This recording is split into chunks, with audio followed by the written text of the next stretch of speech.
성경 301페이지 갈라디아서 1장 6절에서 10절.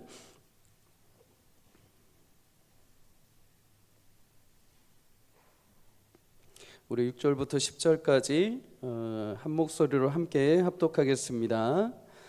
그리스도의 은혜로 너희를 부르신 이를 이같이 속히 떠나 다른 복음을 따르는 것을 내가 이상하게 여기노라.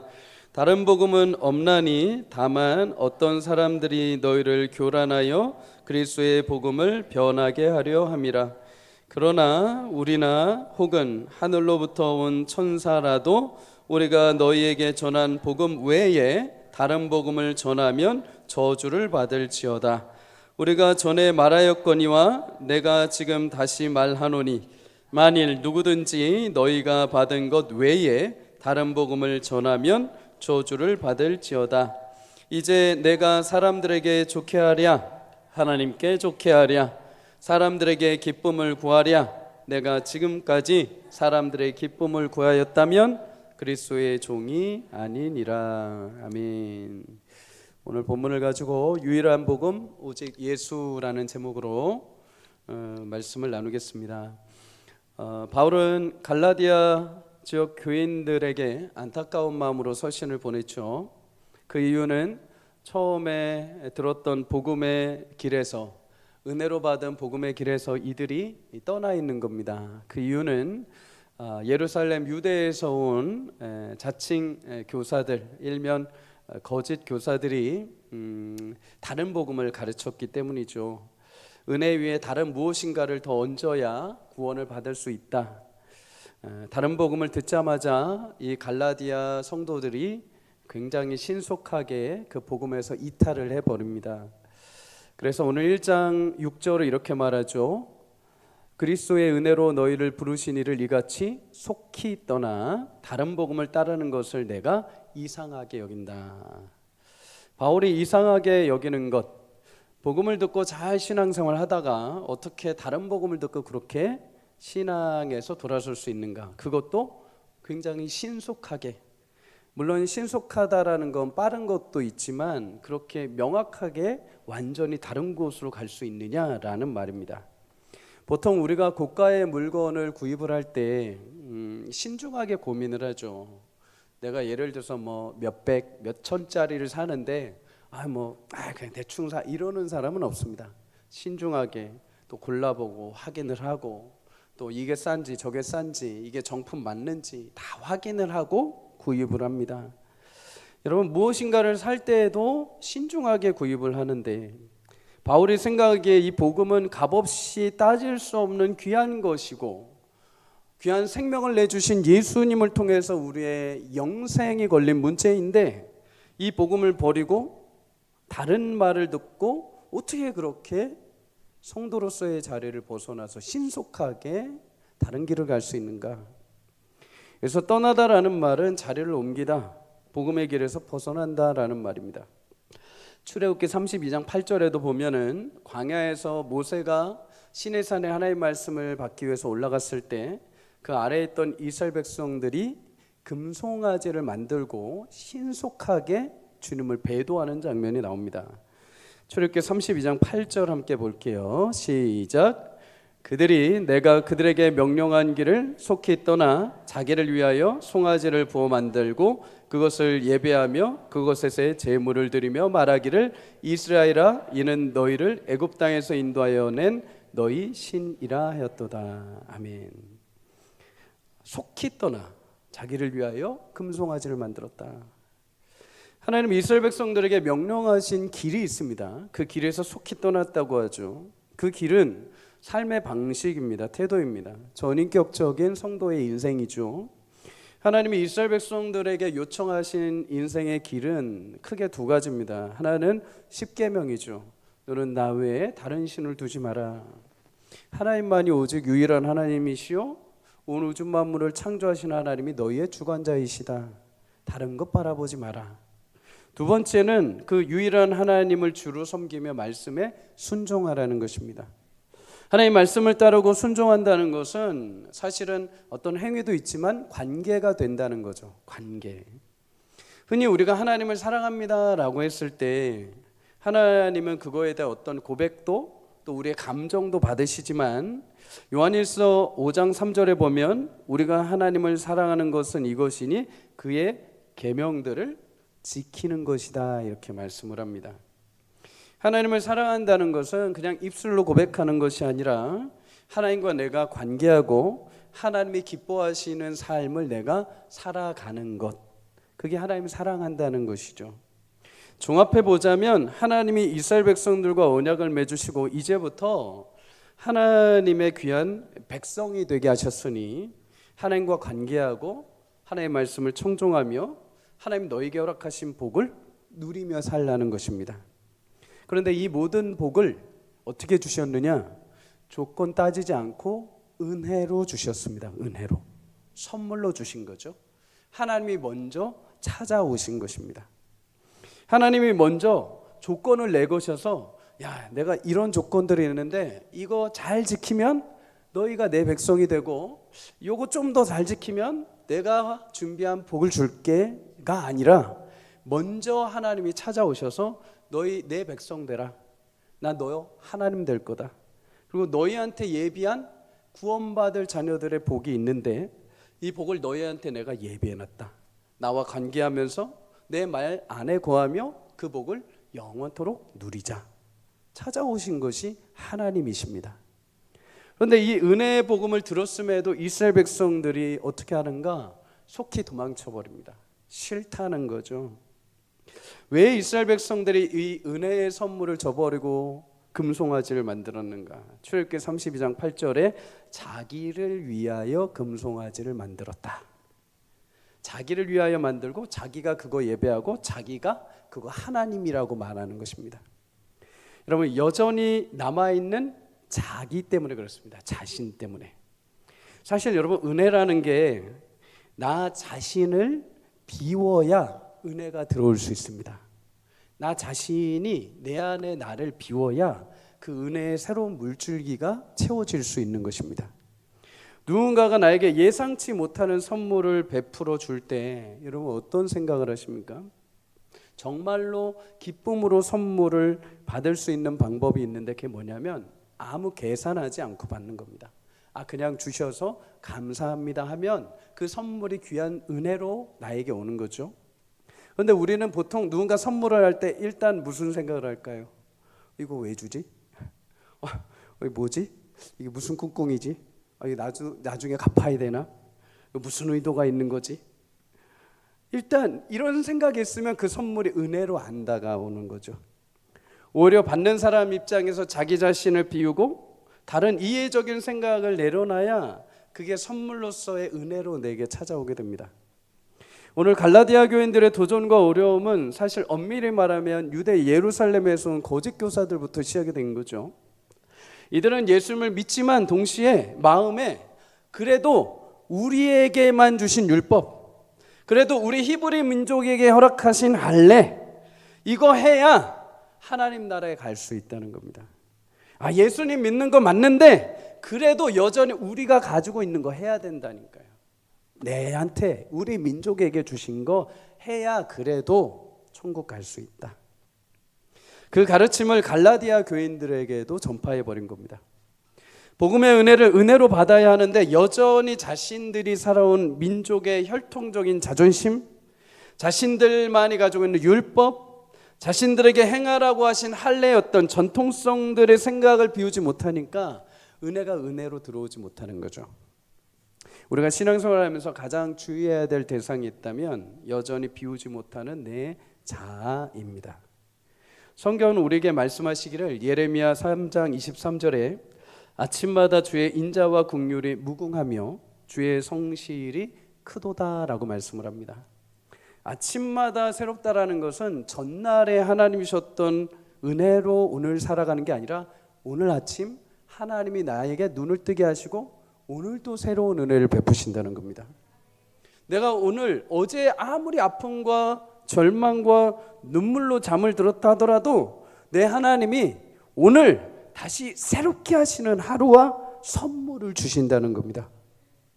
고린도서 4장 16절에도 우리의 겉사람은 낡아지나 우리의 속사람은 날로 새로워진다라고 말하죠. 새로워진다. 원어로 보면 이게 진행형입니다. 새로워지고 있다입니다. 계속해서 새롭게 되어가는 중이라는 거죠.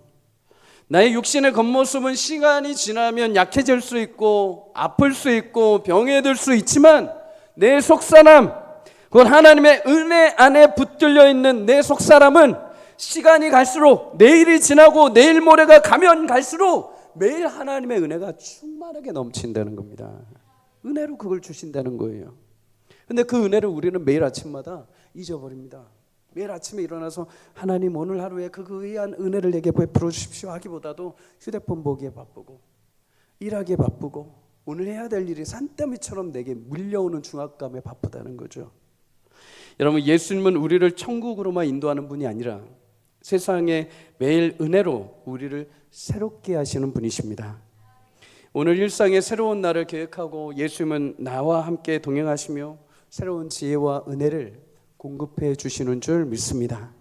마태복음 18장 3절에 보면 예수님이 이런 말씀을 하십니다. 우리 함께 읽습니다. 시작.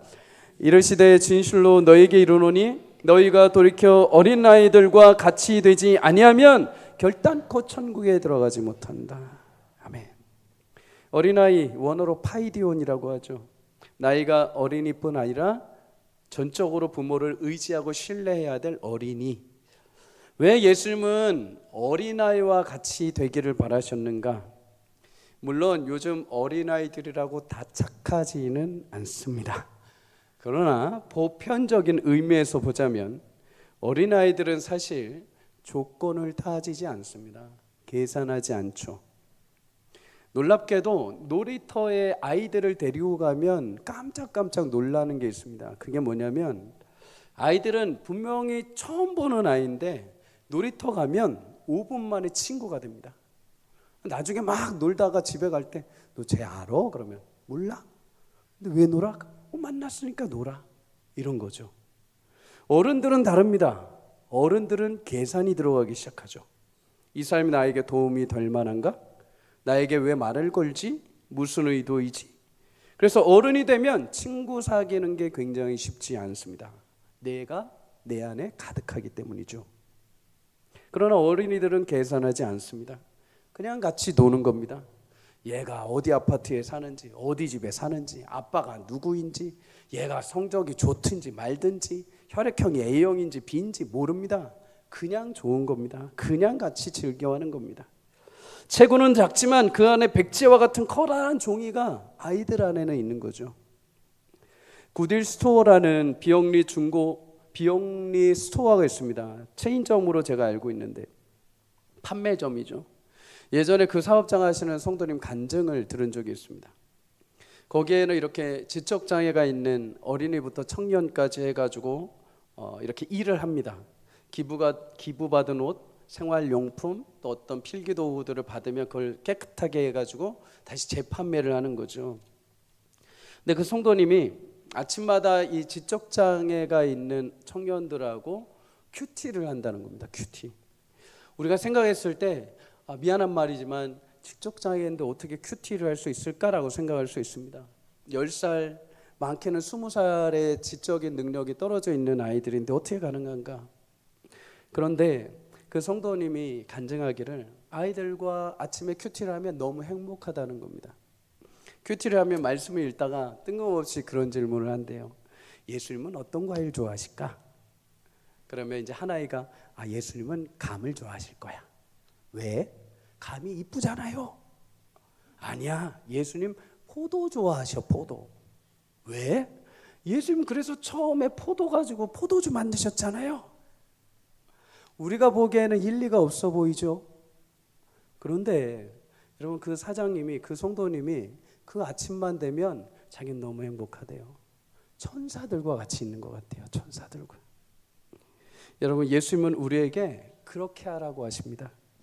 세상이 아무리 힘들게 하고 세상 사람들이 너를 곤고하게 만들고 힘들어도 나 예수 앞에 나올 때 내 안에 기록된 모든 세상에 너의 얼룩진 그 모든 경험들을 내려놓고 세상의 모든 낙서로 얼룩진 너의 삶을 내려놓고 말씀이 임하면 그 말씀 순전하게 어린아이처럼 즐겁게 은혜로 받으면 그것이 나의 삶의 아름다운 주님의 그림으로 그려진다는 것입니다.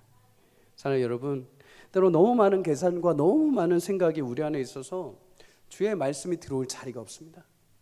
내 생각은 이만큼입니다. 내 안에 자리에 생각은 내 생각, 내 인생의 계산이 이만큼 있습니다. 예수님 말씀이 들어왔는데 딱 저기 구석탱이만 들어와 있습니다. 그러나 역사하기가 쉽지 않습니다. 예수님은 이만큼만의 능력으로 우리 가운데 임하기를 원하시는데 내가 들어오는 물을 수도꼭지 아주 작은 거 하나 들고 있는 거죠. 사랑하는 여러분, 축복합니다. 예수님 나에게 주신 복음의 말씀 앞에 계산 조건 없이 순전한 믿음으로 다시 주의 말씀 앞에 설 수 있기를 주의 이름으로 축복합니다. 내가 경험해온 교회, 내가 경험해온 성도, 내가 경험해왔던 목사, 내가 경험해왔던 어떤 관계 공동체, 그런 것 때문에 하나님이 오늘 여러분에게 허락하실 그 은혜를 나로 막지 마십시오. 내가 이미 다 해봤는데요? 해봤는데요 뭐요? 그게 무슨 자랑입니까? 해봤는데 그럼 하나님이 해봤으니까 안 돼 하고서 제안하면 그게 하나님이십니까? 구원의 능력으로 임하신 주님은 죽음에서 부활로 승리하신 주님이신 줄 믿습니다. 나의 제한을 넘어 주님은 임하셔서 나를 덮고도 남으실 분이십니다. 그 말씀이 임하실 때마다 그 말씀이 오늘 내 양약이 되고 나의 영혼의 살이 되어 여러분 매일같이 어린아이가 그 말씀을 읽고 그 모든 순전한 마음으로 하나님 나라를 소망하는 것처럼 우리 사랑하는 성도님들 시간이 가고 나이가 들수록 주님 앞에 어린아이처럼 그 말씀이 울릴 때마다 기뻐하고 즐거워하고 하나님을 고백할 수 있는 은혜가 있기를 주 이름으로 축복합니다. 여러분, 바울은 자신의 노력이나 수고 때문에 자신의 어떤 지위를 얻은 것이 아닙니다. 오직 예수님이 자신을 다메섹 도상에서 불러주셨고 그 만난 은혜에 감격하고 하나님이 사명을 주셔서 그 사명에 붙들린 은혜로 살아간 자, 그 은혜가 감사하여서 그는 가는 곳마다 이 복음을 순전하게 전했습니다. 그런데 갈라디아 교인들 그렇게 받은 은혜의 복음을 저버리고 율법적 의무와 할례의 책임을 따르고 살기 시작한 거죠. 그래서 안타까운 마음으로 복음을 전합니다. 우리는 여기서 갈라디아 교회를 향해서 바울이 준 복음에 대해서 두 가지 교훈을 얻습니다. 첫째는 여러분, 진정한 복음은 오직 그리스도의 복음 외에는 없다는 것입니다. 오늘 7절을 다 함께 읽습니다. 시작. 다른 복음은 없나니 다만 어떤 사람들이 너희를 교란하여 그리스도의 복음을 변하게 하려 함이라. 아멘. 성경은 다른 복음이란 없다라고 말씀합니다. 그러면 이렇게 생각할 수 있죠. 복음은 복음인데 다른 복음은 뭔가? 그러면 또 복음은 무엇인가? 여러분, 복음이라는 이 단어 유앙겔리오는 좋은 소식, 기쁜 소식이라는 뜻이 있습니다. 근데 이 복음이라는 단어는 사실 로마 제국에서부터 시작된 단어입니다. 로마 제국에서 이 단어를 사용할 때 크게 세네 가지를 사용했습니다. 첫째는 새로운 황제가 즉위할 때, 새로운 황제가 즉위했습니다라는 이 선포가, 이 광고가 복음인 것입니다. 새로운 황제의 아들이 태어났을 때, 오늘 황제의 아들이 태어났습니다라고 했을 때 이게 복음인 것이죠. 황제가 전쟁에서 승리하고 돌아왔을 때 황제가 대승을 하고 돌아왔습니다라고 군중들한테 외칠 때 이게 복음인 것입니다. 제국의 평화를 선포할 때 우리 로마 제국은 평안하다라고 대선포가 이루어질 때 이걸 복음이라고 얘기를 했습니다. 그래서 원래 복음이라는 단어는 로마 황제가 가져다주는 구원의 공식 선포문과도 같습니다. 그런데 예수님이 이 땅에 오심으로 진짜 복음, 진짜 이 땅에 화평이 시작이 됩니다. 그래서 마가복음 1장 1절은 이렇게 말하죠. 하나님의 아들 예수 그리스도의 복음의 시작이다. 그 전까지는 너희가 로마 황제에게 붙들려서 로마 황제가 말하는 거짓 복음, 가짜 평안의 소문을 들었을지 모르지만 하나님이 구약에서부터 약속하신 그 예수 그리스도를 통하여 참된 평안을 주시기 위해 예수 그리스도가 오셨다. 이게 복음입니다. 진리이죠. 그 일을 위해서 예수님이 이 땅에 태어나셨습니다. 그래서 예수님 태어나심과 동시에 모든 복음서마다 예수님 이 땅에 오셨음을 다 증거를 하고 있는 거죠. 그러면 예수님을 통한 복음은 무엇인가? 로마서 5장 8절을 함께 읽습니다. 시작. 우리가 아직 죄인 되었을 때에 그리스도께서 우리를 위하여 죽으심으로 하나님께서 우리에 대한 자기의 사랑을 확증하셨느니라. 아멘. 복음은 우리가 죄인 되었을 때 하나님의 아들이신 예수님이 우리 가운데 오신 겁니다.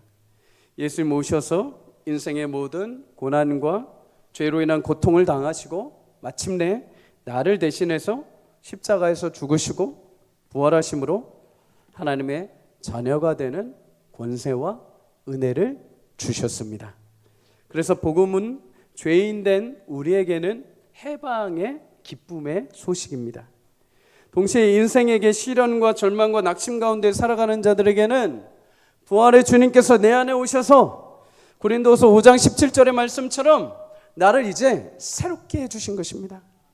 어떤 삶을 살았건, 내가 과거에 어떤 죄악을 지었건, 내가 사람들이 비난하는 인생을 살았건, 예수님을 만나면 예수님이 나를 이제 그날부터 새롭게 하시는 것입니다. 그러니 얼마나 이게 구원의 놀라운 소식입니까? 여러분, 세상에 참된 진리 유일한 복음은 예수님을 통한 구원의 소식밖에 없는 줄 믿습니다. 예수님은 요한복음 14장 6절에 내가 길이고 내가 진리고 내가 생명이다 라고 말씀하십니다. 나 외에는 아버지께로 올 자가 없다. 나를 통하지 않고는 하나님께 갈 수 있는 자가 없다. 구원받을 일을 다른 이름을 준 자가 없다. 다른 이로서는 하나님께 갈 수 있는 자가 없다. 예수님과 예수님의 십자가 은혜만이 우리를 새롭게 하시고 나를 살리시는 줄 믿습니다. 그럼에도 당시 유대 거짓 교사들은 자신들의 행위와 공로로 구원을 얻는다는 말을 했습니다. 그리고 갈라디아 교인들을 현혹시켰죠. 바울은 이렇게 다른 복음을 전하는 자들 향해서 하나님이 조조하실 거다라고 말합니다. 그가 누구라든 천사라도 심지어 나 바울이라 하더라도 어느 누구라도 이 복음의 진리를 조금이라도 바꾸거나 조금이라도 거기에 다른 것을 섞는다면 하나님이 합당하게 그를 심판하신다라는 거죠. 그만큼 구원의 진리는 결코 물러설 수 없고 결코 바꿀 수 없는 하나님의 완벽한 사랑과 계획이 담겨 있는 것입니다. 요즘에는 다른 복음으로 교회와 성도를 교란시키는 자들이 종종 있었죠. 멀리 보자면 이단들이 그러있죠. 예수님의 구원은 실패했다. 예수님은 이 땅에 오셔서 완벽한 구원을 이루지 못했기에 그들이 말하는 교주라는 자가 새로운 인물로 이 땅에 온 것이다. 참 아버지이다. 요즘엔 참 어머니다. 이렇게까지도 얘기를 해요. 복음을 교란시키는 거죠. 그런데 여러분, 꼭 다른 복음이 교회 밖에만 있는 것은 아닌 것 같습니다. 저는 이 말씀 준비하면서 한 분의 이야기가 떠올랐습니다. 한국의 진짜 목사를 찾아서라는 책의 저자 이지성이라는 분입니다. 물론 이 책의 내용을 전부 다 동의하진 않지만 저자가 서문에 쓴 내용은 어느 정도 귀감이 되었습니다. 서문에 자신의 이 책을 왜 썼는지 이유를 이렇게 기록을 합니다. 좋다고 소문난 교회를 본인이 새롭게 등록을 했다고 합니다. 그래서 처음에 몇 달간은 눈물도 흘리고 말씀의 은혜도 받고 정말 좋은 교회다라고 생각을 하고 신앙생활을 했다고 합니다. 근데 시간이 지나면서 점점 눈물이 메마르기 시작을 한 거죠. 뭔가 채워지지 않은 답답함이 있는 겁니다. 그래서 요즘 내가 은혜가 부족한가? 기도가 부족한가? 이러면서 자신을 돌아보았다고 합니다. 근데 자신에게도 문제가 있긴 한데 우연히 설교 시간에 기록한 내용을 이렇게 들춰봤는데 이 설교 시간에 썼던 내용들 중에 뭔가 허전한 느낌이 있더랍니다. 그게 무엇인가? 예수님이 빠져 있다는 겁니다. 설교 시간에 예수님의 보혈의 공로, 예수님의 은혜가 빠져 있었다는 거죠. 물론 이게 어찌 설교자에게 모든 책임을 다 물을 수 있겠습니까? 그런데 이 책의 서문을 보면서 한 가지 깨달은 것이 하나 있습니다.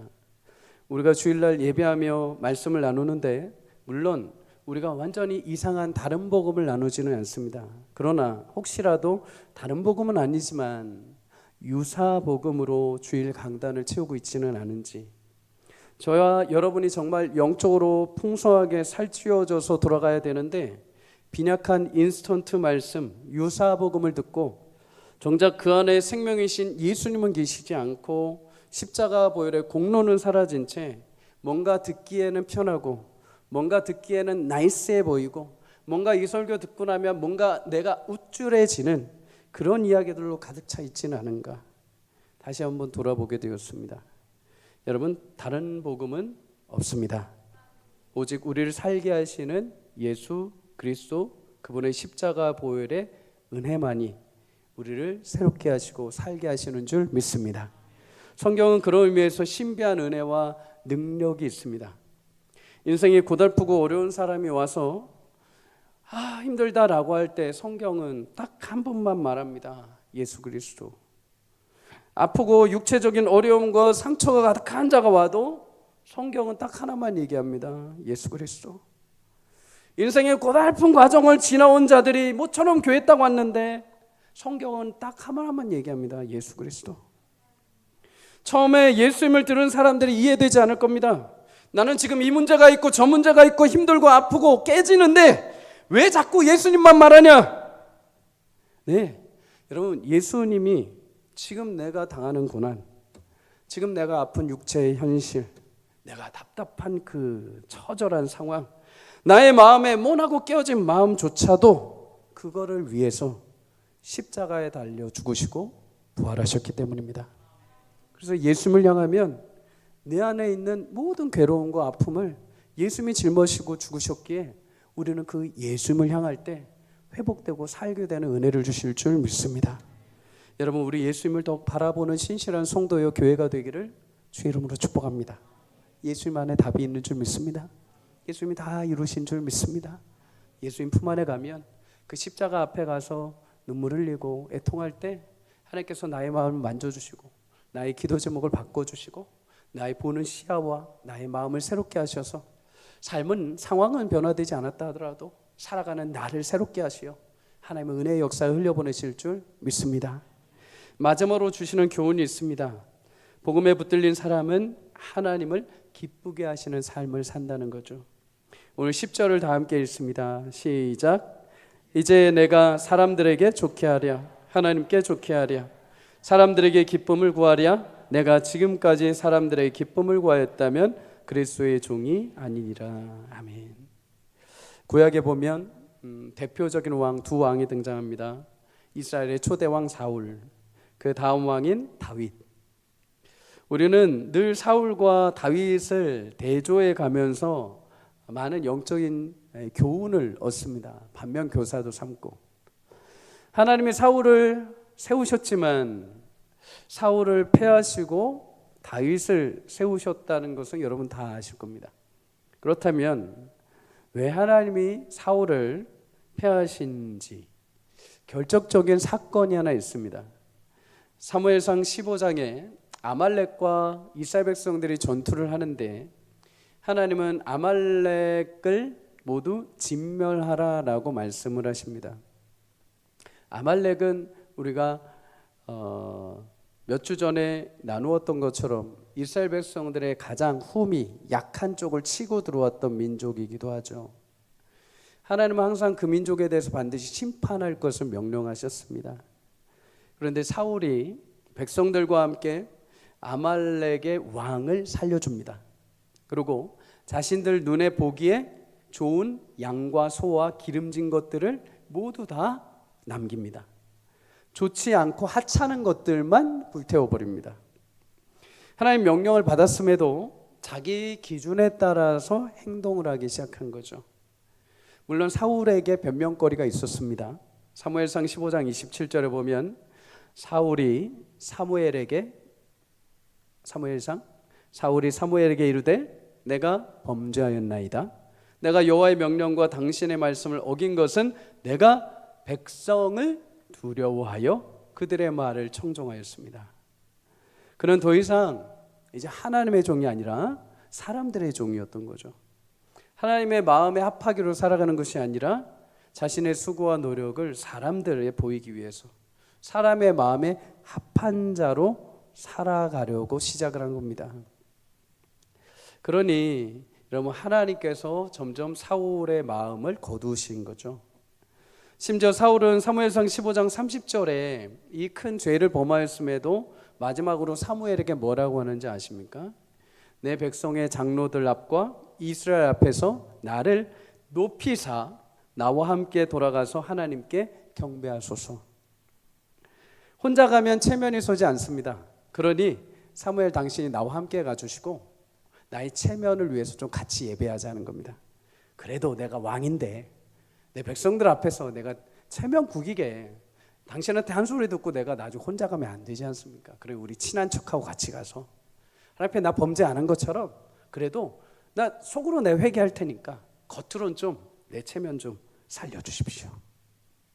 사울 중심에 이미 하나님 보시기에 기뻐하는 삶이 아니라 사람들의 시선, 사람들의 체면, 사람들 앞에서 인정받고 싶어하는 그런 삶의 모습으로 가득 차 있던 겁니다. 그래서 하나님은 사울을 패하십니다. 대신에 다윗을 세우시죠. 여러분, 다윗이라고 해도 다윗도 실수 많았습니다. 다윗도 유혹에 넘어갔습니다. 그런데 그는 결정적인 순간마다 사람을 기쁘게 하지 않고 하나님을 기쁘게 하는 선택을 했습니다. 언약궤가 성으로 들어올 때 굳이 사람들 그렇게 다 모을 필요 있습니까? 굳이 왕이 앞에 나가서 그렇게 언약궤를 맞이할 필요 있습니까? 굳이 왕이 채통 없이 앞에서 그렇게 뛸 필요가 있습니까? 그러나 그의 중심은 늘 하나님을 향해 있었습니다. 어린아이와 같이 하나님의 언약궤가 성에 들어올 때 기뻐하고 찬양하며 주님을 맞이한 거죠. 다윗의 중심이 주님을 향했으니 하나님의 종이라는 것 자신은 늘 기억하고 있었습니다. 그래서 하나님도 다윗을 향해서 내 마음에 합한 자다, 나의 뜻을 너무나 잘 알고 내가 계획한 계획들을 저는 알고 저는 그것을 이룰 자이다. 마음에 합한 자, 원어로 보면 다른 의미가 있습니다. 하나님을 추적하는 자입니다. 하나님의 마음을 알기 위해서, 하나님의 계획을 이루기 위해서는 하나님의 마음을 추적해 가야 되죠. 다윗은 항상 어디 있든지 간에, 양치는 목동으로 있든지 간에, 내가 광야에서 도망을 치든지 간에, 왕으로 서 있든지 간에 항상 그의 시선은 하나님을 향했다는 것입니다. 골리앗 앞에서도 골리앗을 본 게 아니라 이스라엘의 주권자이신 하나님을 보고 달려들었죠. 사울의 위협 가운데서도 사울을 보지 않고 사울을 세우신 하나님을 보고 감히 사울을 건들지 않았습니다. 밧세바를 범한 이후에도 죄의 심판과 두려움에 사로잡히지 않고 긍휼과 자비를 베푸는 하나님을 바라보고 용서를 구했습니다. 이로써 하나님은 그와 맺은 약속을 지키시고 왕위를 이어가시죠. 사람의 종이 아니라 그 중심에 하나님의 종으로, 사람을 기쁘게 하는 것이 아니라 하나님을 기쁘게 하시는 삶으로, 그는 하나님께서 귀하게 사랑하시는 사람으로 한평생을 살았습니다. 여러분, 오늘 하나님의 종 바울도 마찬가지입니다. 내가 만약에 너희들을 좋게 여겼다면, 너희들에게 인기를 구했다면 당연히 교사들처럼 너희들 입맛에 맞는 얼마든지 복음을 뒤집고 얼마든지 복음을 짜깁기 하고 얼마든지 찢어붙여서 내가 충분히 할 수 있다. 그러나 나는 그렇게 해서 사람들의 마음을, 그렇게 해서 사람들의 어떤 기쁨을 찾는 자가 아니다. 왜? 나는 하나님의 종이기 때문입니다. 나는 하나님이 부르셨기 때문이다. 하나님의 종으로 부름받아 하나님이 전하라고 하신 복음을 전하기에 나는 사람을 기쁘게 하는 자가 아니야. 하나님을 기쁘게 하는 자다. 나를 부르신 하나님의 종으로 나는 합당하게 사명을 감당할 것이다. 사랑하는 여러분, 여러분을 부르신 자가 누구십니까? 예수 그리스도이시길 주의 이름으로 축복합니다. 여러분을 부르신 이는 하나님이시오. 여러분을 하나님의 자녀 삼아 주시고 이 땅 가운데 사는 날 동안에 여러분의 사명을 주시고 여러분을 귀하게 부르시고 여러분을 보내시는 분도 하나님이십니다. 내 인생의 주인이 내가 아니라 내 옛 자아의 습성이 아니라 예수 그리스도가 되시기를 주의 이름으로 축복합니다. 세상의 사람들을 기쁘게 하는 것이 아니라 내 시선이 항상 하나님에게 고정되어서 하나님이 기뻐하실 것, 하나님이 즐거워하시는 것, 하나님이 원하시는 것, 그런 것들을 행할 때, 하나님이 두루두루 살피실 때 참 마음에 합한 자이다, 참 마음에 합한 성도이다, 그렇게 하나님이 칭찬하시는 은혜가 있기를 주의 이름으로 축복합니다. 우리 모두 하나님의 종입니다. 우리 모두 예수 그리스도로 구원받은 자들인 줄 믿습니다. 하나님을 기쁘시게 할 때 하나님께서 영광 받아주시고 여러분의 삶에 너는 참 합당한 자다, 너는 내 종이다 라는 하나님의 말씀과 약속의 은혜가 올 한 해 여러분 삶에 아름답게 선포되고 이루어지길, 또한 그 복음의 능력으로 이 땅을 산 날 동안에 하나님이 함께 하셔서 어디를 가든 복음의 능력으로 승리하는 저와 여러분이 되시기를 주의 이름으로 간절히 축복합니다.